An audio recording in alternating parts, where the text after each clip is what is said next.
कर्नाटक के police sub inspector यानी PSI भर्ती घोटाले में सीआईडी ने सीनियर आईपीएस अधिकारी अमृत पॉल को गिरफ्तार किया है। अमृत पॉल एडीजी रैंक के पुलिस अधिकारी हैं। इस साल अप्रैल में जब ये घोटाला सामने आया था तब वो कर्नाटक पुलिस भर्ती विभाग के प्रमुख थे। सोमवार 4 जुलाई को सरकार ने पॉल को सस्पेंड कर दिया। गिरफ्तारी के बाद उन्हें एक लोकल कोर्ट में पेश किया गया, जिसके बाद उनको 10 दिन की पुलिस कस्टडी में भेजा गया। अमृत पॉल फिलहाल आंतरिक सुरक्षा विभाग के एडीजी थे। इससे पहले 2 साल से भी ज्यादा समय तक वो पुलिस भर्ती विभाग के प्रमुख थे। पीएसआई परीक्षा में बड़े स्तर पर धांधली सामने आने के बाद मई में उनका ट्रांसफर किया गया था। पॉल की गिरफ्तारी से पहले सीआईडी ने उनसे कम से कम 4 बार पूछताछ की थी। पूछताछ के दौरान घोटाले में उनकी भूमिका सामने आई थी। कांग्रेस नेता राहुल गांधी ने घोटाले में आईपीएस अधिकारी की गिरफ्तारी के बाद बीजेपी सरकार पर निशाना साधा। उन्होंने ट्वीट कर लिखा, बीजेपी की खुल्लम खुल्ला भ्रष्टाचार और नौकरियों की सेल ने कर्नाटक में हजारों युवाओं के सपने को बर्बाद कर दिया है। मुख्यमंत्री यानी बसवराज बोम्मई तब गृह मंत्री भी थे। उन्हें बर्खास्त किया जाना चाहिए ताकि निष्पक्ष जांच हो सके। प्रधानमंत्री ने कोई एक्शन क्यों नहीं लिया? क्या ये सब बीजेपी सरकार का सब खाएंगे सबको खिलाएंगे वाला पल है?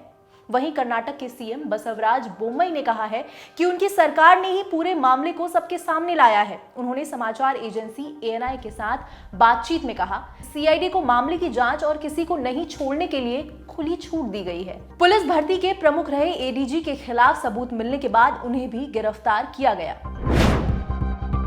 3 अक्टूबर 2021 पुलिस सब इंस्पेक्टर के 545 पदों पर भर्ती के लिए परीक्षा का आयोजन हुआ। 54,000 से ज्यादा कैंडिडेट परीक्षा में बैठे। ये उम्मीदवार फिजिकल एग्जाम के बाद शॉर्टलिस्ट किए गए थे। इस साल जनवरी में परीक्षा के नतीजे आए। 545 कैंडिडेट चुने गए। परीक्षा में स्कैम की जानकारी सबसे पहले कलबुर्गी जिले से सामने आई। एग्जाम में चुने गए कैंडिडेट वीरेश की ओएमआर शीट सोशल मीडिया पर वायरल हो गई।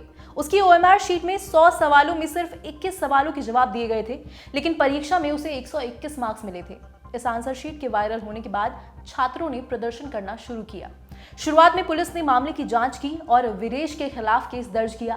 7 अप्रैल को सरकार ने मामला सीआईडी को सौंप दिया। 11 अप्रैल को पुलिस ने वीरेश को गिरफ्तार किया। सीआईडी ने कलबुर्गी सेंटर में एग्जाम देने वाले 4 कैंडिडेट और सेंटर के 3 निरीक्षकों को भी गिरफ्तार किया। इंडियन एक्सप्रेस की रिपोर्ट के मुताबिक सीआईडी ने जांच में पाया कि परीक्षा में कई तरह से नकल करवाई गई थी। कुछ कैंडिडेट ने ओएमआर शीट को खाली छोड़ दिया ताकि अंदर का कोई व्यक्ति उसे भर दे। कुछ कैंडिडेट ने परीक्षा देते हुए ब्लूटूथ डिवाइस का इस्तेमाल किया। इसके अलावा कई सेंटर पर निरीक्षकों ने कैंडिडेट्स को आंसर भी उपलब्ध कराए। रिपोर्ट बताती है कि कैंडिडेट्स ने परीक्षा में चुने जाने के लिए 30 से 80 लाख रुपए तक दिए थे। परीक्षा में टॉप करने वाले कैंडिडेट के पेपर में भी गड़बड़ी सामने आई। कुशल कुमार जे ने 200 में से 167.5 अंक लाकर टॉप किया। उसे ऑब्जेक्टिव पेपर में 137.5 अंक और रिटन पेपर में 30 नंबर मिले थे। जांच में पता चला कि परीक्षा के बाद उसकी ओएमआर शीट से छेड़छाड़ की गई थी। सीआईडी ने 8 जून को उसे भी गिरफ्तार किया। इंडियन एक्सप्रेस की रिपोर्ट के मुताबिक पुलिस भर्ती विभाग के स्टाफ ने स्ट्रांग रूम में रखी ओएमआर शीट हासिल कर ली।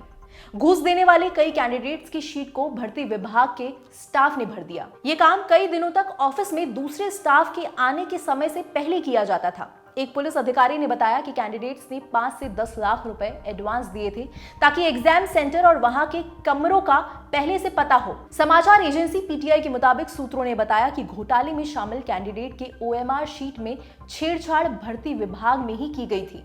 उन्होंने दावा किया कि अमृत पॉल को इसके बारे में जानकारी थी क्योंकि आंसर शीट्स एडीजी की कस्टडी में ही थी।